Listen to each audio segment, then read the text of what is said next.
Oldhammer art time, people.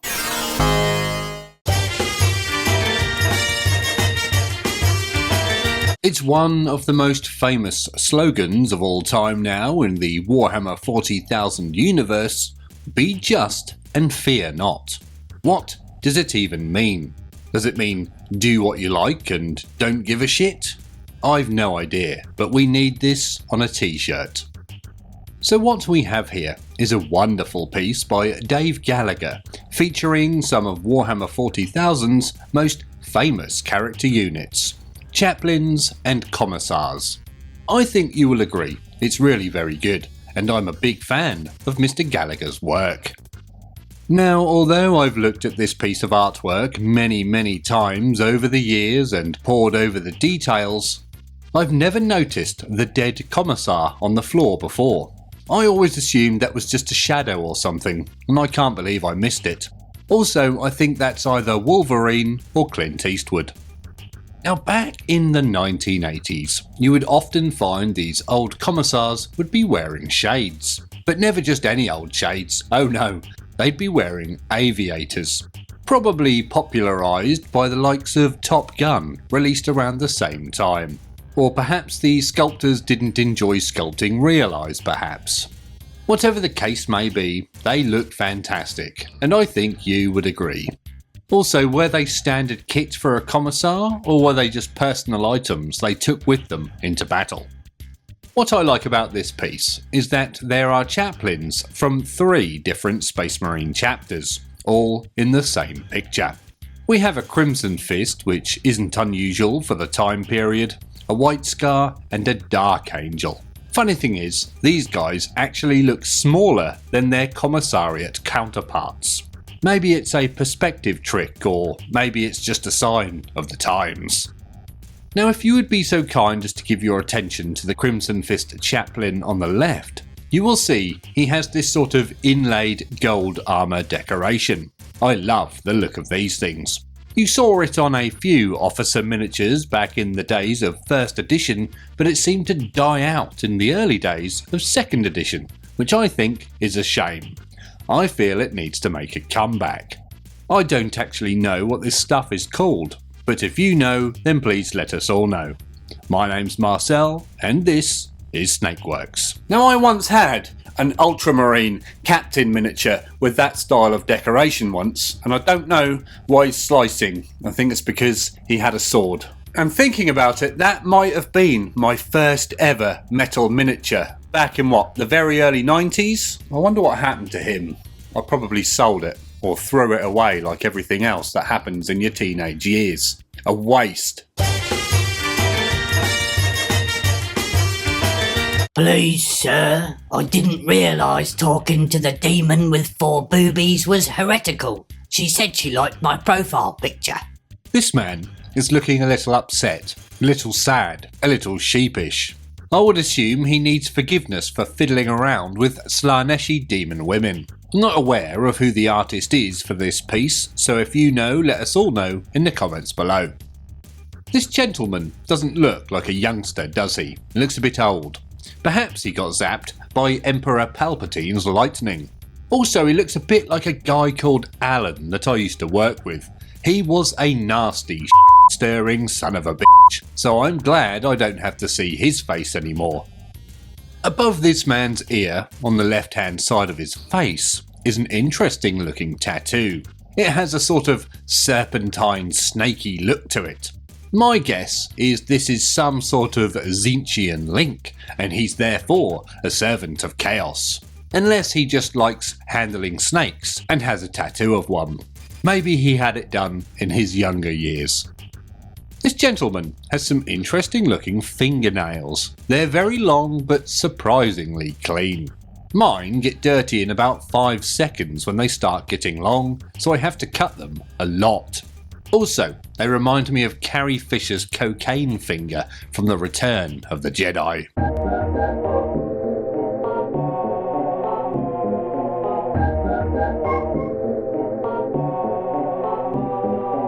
Our Man also has a lovely set of beads around his wrist. I wonder what sort of beads these could be. I'm sure I've seen something similar in Ann Summers a few times. Not that I would ever go in such a shop.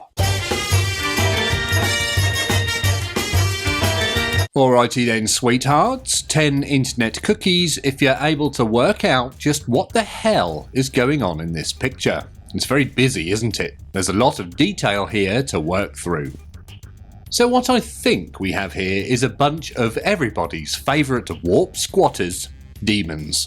Again, I don't know who the artist responsible is, but to me it looks like Gary Harrod style, but I can't be sure of that.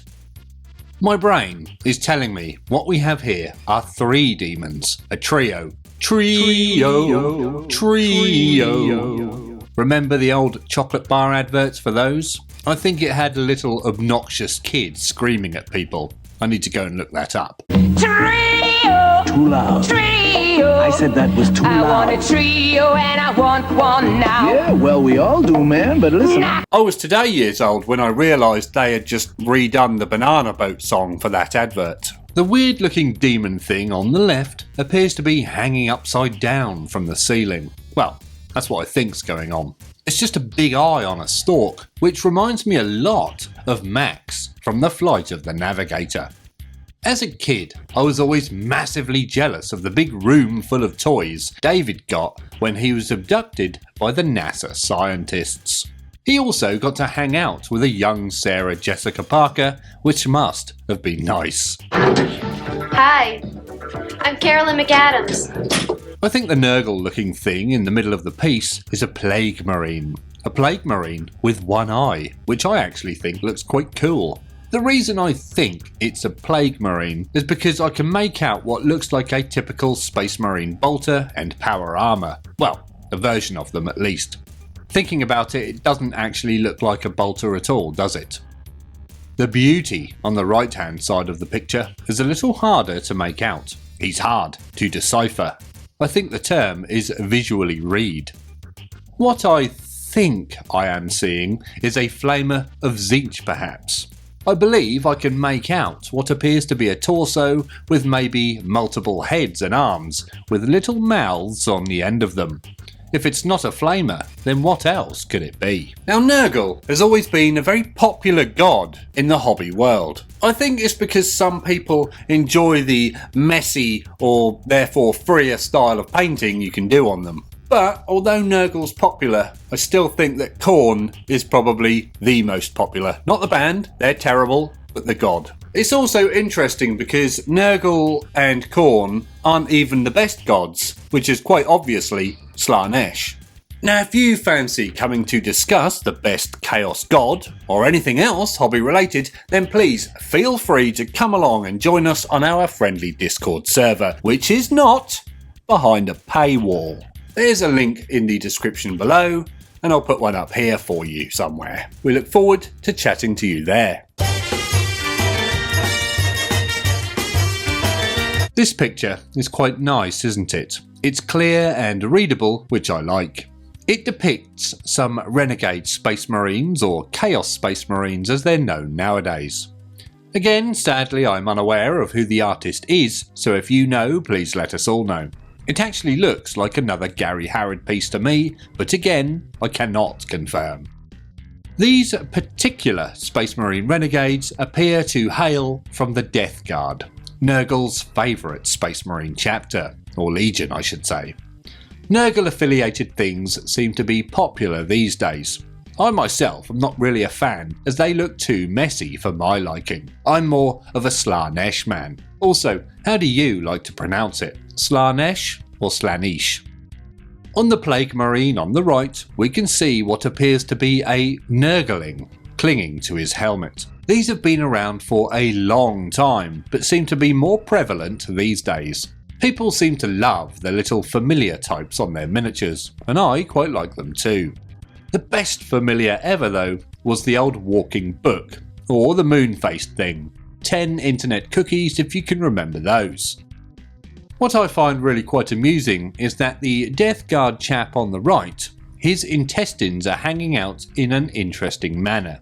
I don't know if the artist intended it, but it looks like something that's not an intestine hanging down. I'm not going to say what I think it is, as YouTube might send me a nasty letter, but I'm sure you can see for yourself.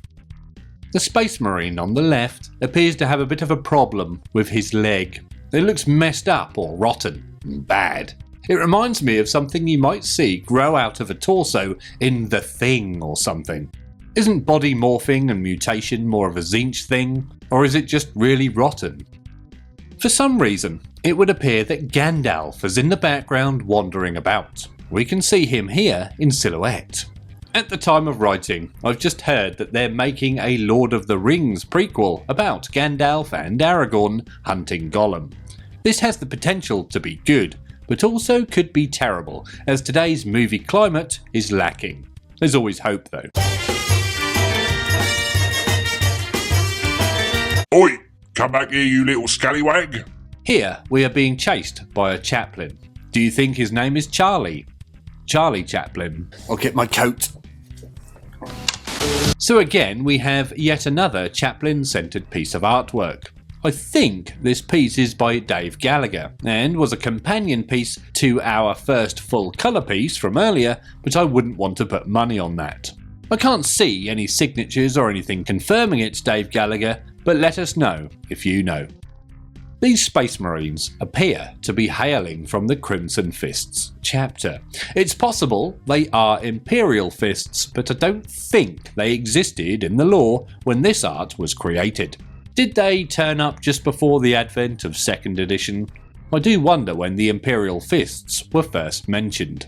That's something I need to look into one day. Hanging from the chaplain's neck is one of the most underrated fashion accessories of all time, the medallion.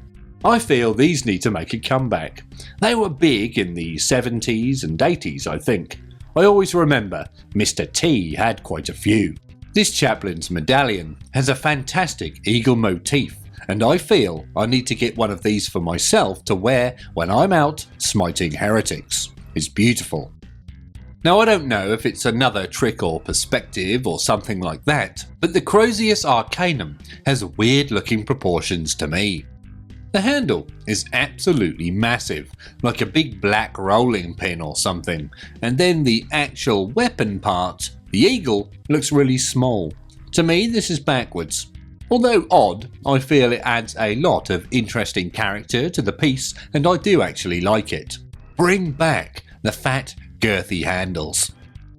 In the chaplain's other hand is another close combat weapon, this time a power sword. I'm sure you're all familiar with what those are.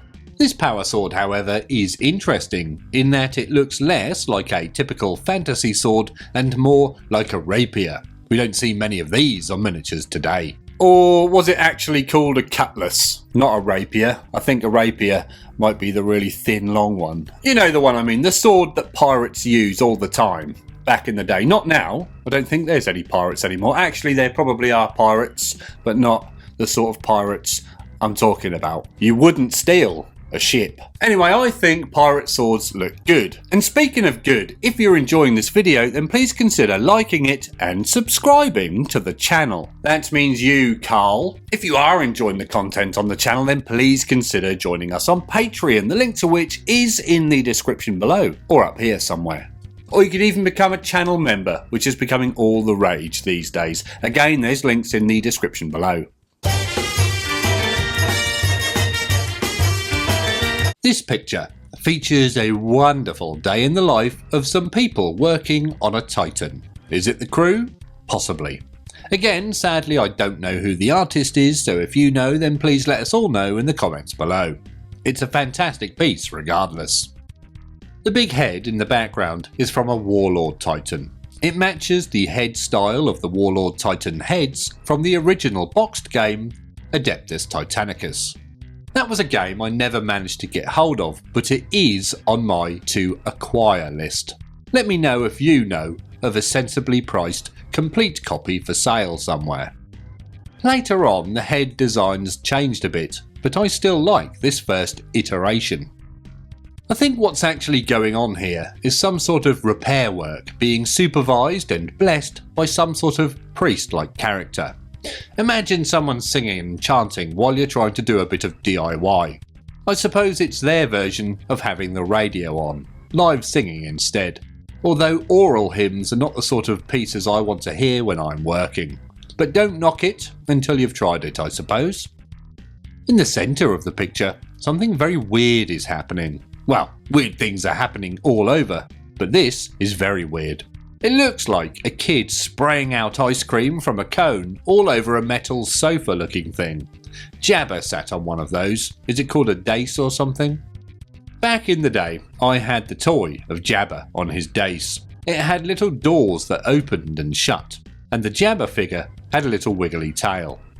Star Wars toys back in the day were awesome, and the Y-Wing was the best. I did, however, always want a B-Wing, so again, if you have one you don't want, let me know. I find it a little bit difficult to actually identify who is who in this piece of artwork. They all look quite similar, like my neighbour's family. I never can tell them apart. I do, however, think the guy to the left of centre with the number 7 on his shoulder is most probably the Princeps. If he's not, then your guess is as good as mine.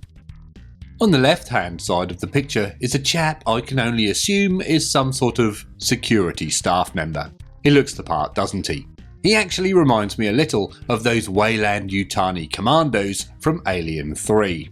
Also, I don't recognise the weapon he's holding. I think it might be an auto gun with an underslung flamer, but I can't be sure. Some wonderful artwork there. If you want to see some more Oldhammer art related videos, then check out the playlist up here somewhere. And as always, thank you very much for watching.